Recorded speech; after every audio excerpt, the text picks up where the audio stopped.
예, 안녕하십니까. 셀트리온 주주분들 안녕하십니까. 오늘 제가 드릴 말씀은 뭐 아시다시피 이제 합병 결정에 대한 그 내용인데요.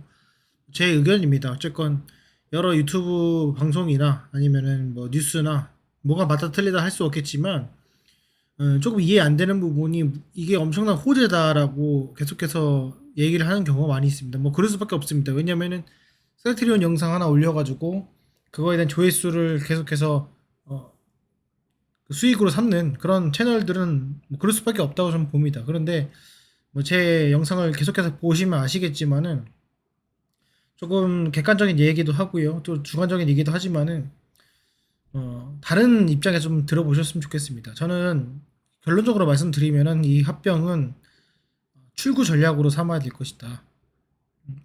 저는 이렇게 좀 말씀을 드려보고 싶습니다. 왜 그런지 좀 설명을 드려보도록 하겠습니다. 아시다시피 이제 셀트리온에 대해서 정확히 알고 계신 분도 계시고 잘 모르고 계신 분도 계시고 뭐 그게 별로 중요하지 않다 생각하시는 분도 계시겠지만은 일단 이 그 셀트리온 헬스케어 회사 합병 결정에 대해 잠깐 설명드리고 말씀드리도록 하겠습니다. 지금 보시면은 결국에는 회사의 경영에 미치는 효과 이건 뭐 의미가 없습니다. 재무에 미치는 효과 의미 없습니다. 결과적으로 우리가 합병하는 본질적인 이유는 뭐냐 이걸 봐야 되거든요. 셀트리온 헬스케어와 셀트리온의 본질적인 이유는 분식회계나 장부상의 그런 문제점들을 해소를 하려고 하는 거거든요. 그런데 그 해소는 이미 그 악재가 반영이 됐죠. 그 과거 차트를 보시게 되면은 이미 이 부분에 대해서 해소가 됐잖아요. 그리고 해소가 돼서 이제 올라갔잖아요. 제가 어제도 설명드렸지만은. 그렇기 때문에 이거는 뭐 일시적인 반등이 그런 식으로 해서 있을 수 있지만은 그게 어 호재라고 말하기에는 상당히 좀 이상하다. 좀 말씀드려보고 싶고 제가 왜 그런지 좀 설명드려볼게요. 자 보시면은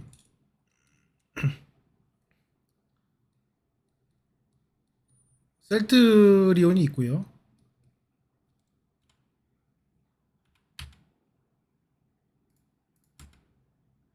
그리고 여기가 뭐 셀헬이 있습니다. 셀제예요. 얘가 이렇게 가죠. 여기는 이제 국내, 쉽게 얘기해서 국외, 해외 이렇게 이렇게 나눠져 있었어요. 예전에 이제 그 분식회계에 대한 문제가 있었던 거는 셀트리온이 얘한테 넘겨요. 재고를 넘겨요. 이건 셀트리온 헬스케어는 재고가 쌓여요. 이게 되냐? 위에 이제 서정진 회장님이 여기 계시고 서정진 회장이 있고 여기에 대한 지배 구조는 갖고 있지만 실질적으로 지배 구조가 없기 때문에 이게 뭐 문제가 되냐 이런 내용인데 어쨌건 간에 문제는 셀트리온의 매출은 어떤 셀트리온 헬스케어에 판 거지만 이 판 것이 그대로 셀트리온 헬스케어가 딴 데다 판 것이 아니라 재고로 쌓아 있단 말이죠. 근데 이게 합병을 해요. 그럼 뭐예요? 결국에는 셀트리온 매출 플러스 셀트리온 헬스케어의 매출이 안 나온다는 거거든요. 그리고 어 물론 재고자산은 희석이 될 수 있겠지만은 궁극적으로는 자 보세요. 1 플러스 1이 2가 돼도 할까 말까인데 1 플러스 1이 1.5가 되면은 안 되겠죠. 근데 합병을 하는 이유는 이게 2나 3이나 2.5가 돼야지만 합병을 하는 거예요. 그렇죠? 보통 이제 회사가 커지는 과정은 인적 분할을 해가지고 커지는 경우가 가장 많죠. 그리고 그 인적 분할된 것들을 다시 3대, 4대 세습을 하기 위해서 홀딩스를 만들고 다시 종속시키는 그런 경우는 있지만은 합병하는 경우는 극히 드물다는 거죠. 왜냐면은 기업을 운영하는 데 있어가지고 회사가 덩어리가 커진다는 것은 사실 여러 가지 제약들이 많고 추가적인 비용들이 많이 들기 때문에 뭐 기업을 운영하시거나 관련된 업종에서 일하시는 분들은 잘 아실 겁니다. 근데 이걸 합병을 해요. 이게 호재일까요? 저희 또 호재가 아는 이유를 좀 말씀을 좀 드려보면은 결국에는 셀트리온 보통주 0.44 셀트리온 보통주 한 주에 셀트리온 헬스케어 보통주 비율이 1대 0, 0.449입니다. 그렇죠? 그래서 합병가액 차이가 나고요. 그래서 신주를 보게 되면은 나와 있는데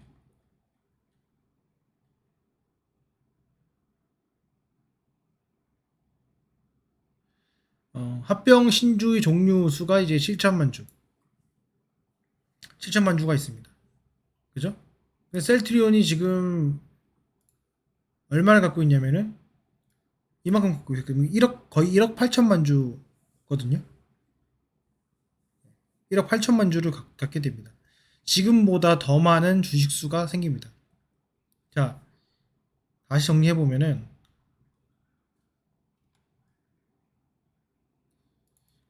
1 플러스 1이 2가 되지 않고요. 계산해 보세요, 나중에. 이제 재고자산으로 쌓지 못하기 때문에 1 플러스 1이 2가 안 되고 1 플러스 1이 1.7, 1.8이 됩니다. 안 좋죠? 자, 주식이 1억 주가 있었는데 여기 7천만 주가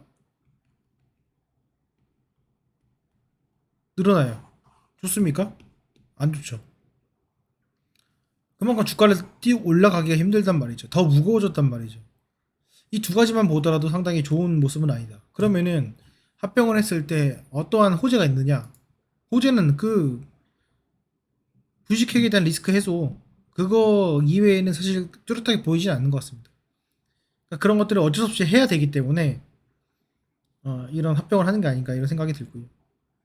그게 제외가 된 셀트리온 헬스케어, 셀트리온 제약은 사실 잘 모르겠습니다. 그게 호재인지 악재인지는. 어쨌건 이 두 합병은 호재라고 할 수는 없다. 저는 이렇게 말씀을 드려보고 싶고. 그래서 좀 보면은 예, 결국에는 합병 기일이 이때죠. 그죠? 신주 인수권, 신주 상장일이 이제 내년입니다. 내년 1월입니다.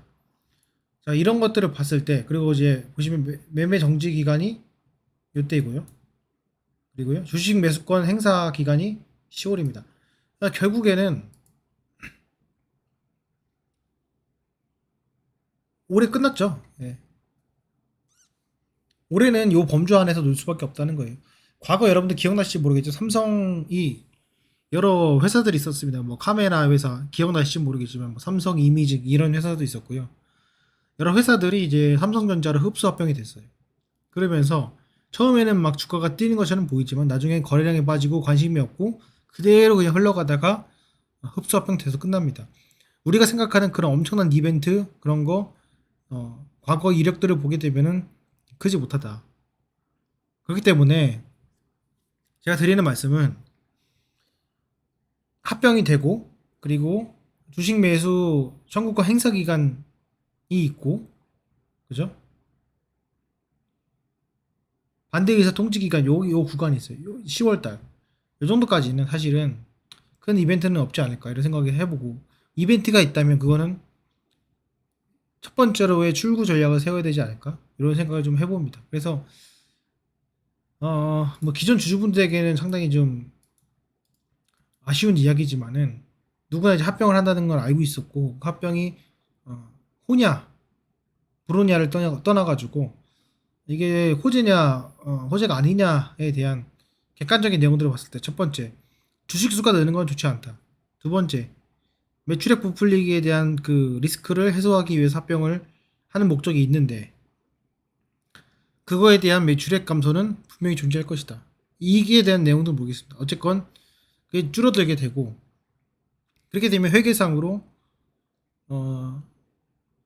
저도 뭐 회계 엄청난 전문가는 아니지만은 고정비 증가가 더 되지 않을까 이런 생각을 해봅니다. 어쨌건 지금 뭐 여러 가지 의견들이 있지만은 제 의견은 이렇다 좀 말씀을 좀 드려보고요.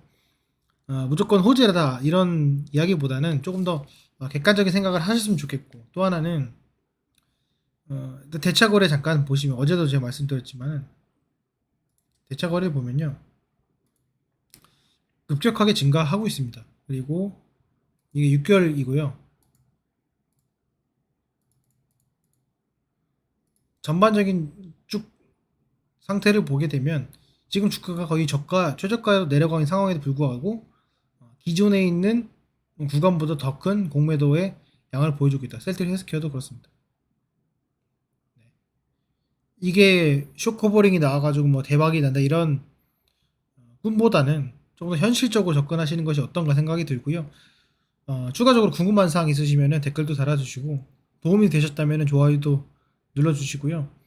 물론 내가 갖고 있는 주식이 올라갔으면 좋겠고요. 저도 세트린 주식이 올라갔으면 좋겠습니다. 다만 그 근거가 상당히 미약하거나 떨어진다라는 명확한 그런 논리적 근거가 있다면은 그런 내용들도 한번 들어보시고 찬티의 내용도 들어보시고 좀 더 논리적으로 객관적으로 판단하셔가지고 투자를 해보시는 것이 어떤가 생각이 듭니다. 과거 이제 셀트리온을 투자하시는 분들은 보유만 하고 있다면 과거에 4만 원이 6만 원 됐고 6만 원이 뭐 12만 원 됐고 12만 원이 또 무중을 해가지고 주식수가 늘어나고 막 이런 등등의 과거의 그런 희망찬 내용들이 있겠지만은 지난번 제가 영상에서 말씀드렸다시피 사실 셀트리온이 이만큼의 멀티플을 받아야 되나라는 생각도 많이 듭니다. 근데 그 멀티플의 기준은 매출액과 영업이익 또 거기에 대한 영업이익률에 따른 것인데 그게 합병을 함으로써 조금 더 희석되지 않나. 그리고 상장 주식수 뿐만 아니라 유통 주식수까지 추가적으로 더 훨씬 더 그 이상으로 늘어나게 되면서 문제가 생길 수 있지 않을까 이런 생각을 좀 많이 해봅니다. 그래서 이 점 여러분들 참조하셔가지고 투자하시는데 조금이나마 도움이 됐으면 좋겠습니다. 예, 오늘 영상은 여기까지 하겠습니다. 감사합니다.